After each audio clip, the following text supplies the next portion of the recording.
বাংলা নববর্ষ বা মাস পহেলা বলতো গ্রামে আগের মানুষ নাকি মাস পহেলার শুরুতে এইভাবে বহর ঝোল খেত। বহর ঝোল বলতে এই যে বহই গাছে এইরকমভাবে ফল থাকতো ছোট ছোট, এই ফলগুলোর সাথে অনেক পদের সবজি মিশিয়ে তারা ঝোল খেত। তো আমার দাদির মুখ থেকে এটা আমি অনেক শুনেছি, এটা খেতে নাকি খুব ভালো লাগে। তো এই জন্য আমিও আজকে ভাবলাম যে আজকে আমিও এইগুলো খাবো।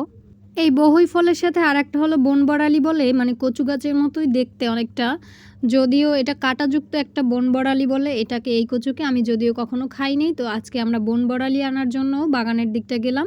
তো বাগানে যেয়েই দেখলাম আমাদের মানে ছোট খাল যেটাকে বলে বাগানের পাশে, তো খালে অনেক পানি ছিল যার জন্য বাগানের ভিতরে যেতে পারছিলাম না। তো বাগানের ওপাশটায় আমার বাবা ছিল, তো বাবাকে ডেকে বললাম যে আমাদের কিছু বনবড়ালি কেটে দাও। এটা খালের পাশেই কাঁটাযুক্ত কচু গাছের নিচে এই বনবড়ালিগুলো পাওয়া যায় নাকি, তো এই বনবড়ালিও দিতে হয় এই সবজিতে। তো বাবা কচু গাছগুলোর নিচে থেকে বনবড়ালিগুলো কাটছিল আমাদের জন্য। অল্প একটু বনবড়ালি দিলে নাকি এটার স্বাদ অন্য রকমের হয়, খুবই ভালো লাগে। তো এই দেখুন কাঁটাযুক্ত এই কচু, মানে কচু গাছের গোড়া, এটা খেতে নাকি খুব ভালো, আর এগুলো ঔষধি গাছ সম্পন্ন। তো আমরা এই বনবড়ালি নিয়ে আসলাম, তারপর এগুলো কাটার পালা।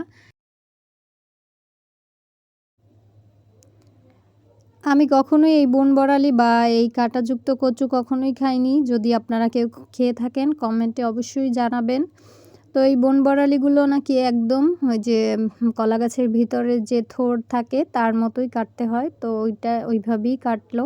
তারপর আমি এখানে বহই দেখুন আস্তে আস্তে করে কাটছিলাম। তো অনেকগুলো বহই, যেহেতু বেশি করে মানুষ বেশি আমরা, তাই বেশি করে ঝোল খাবো।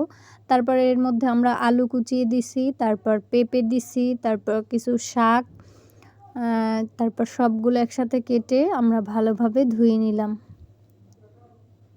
দেখুন সব ধরনের সবজি কি সুন্দর দেখতে। এর ভিতরে আমরা একটু কাঁচা কলাও দিয়েছি। তারপর এগুলো ভালোভাবে কষলিয়ে কষলিয়ে ধুইতে হবে। ধোয়ার পরে এই যে এটা ধোয়া হয়ে গেছে, এটা নিয়ে আমি বাসায় চলে আসলাম। তারপর রান্নার পালা, আমি চুলায় বসিয়ে দিলাম। প্রথমেই সবজিগুলো দিয়ে তার ভিতরে হলুদ মরিচ দিয়ে দিয়েছি। ভালোভাবে হলুদ মরিচগুলো নেড়ে চেড়ে দিয়ে অনেকক্ষণ ধরে কষিয়ে নিলাম। কষিয়ে নেওয়ার পরে কিন্তু এটার ভিতরে পানি দিয়ে দিতে হবে।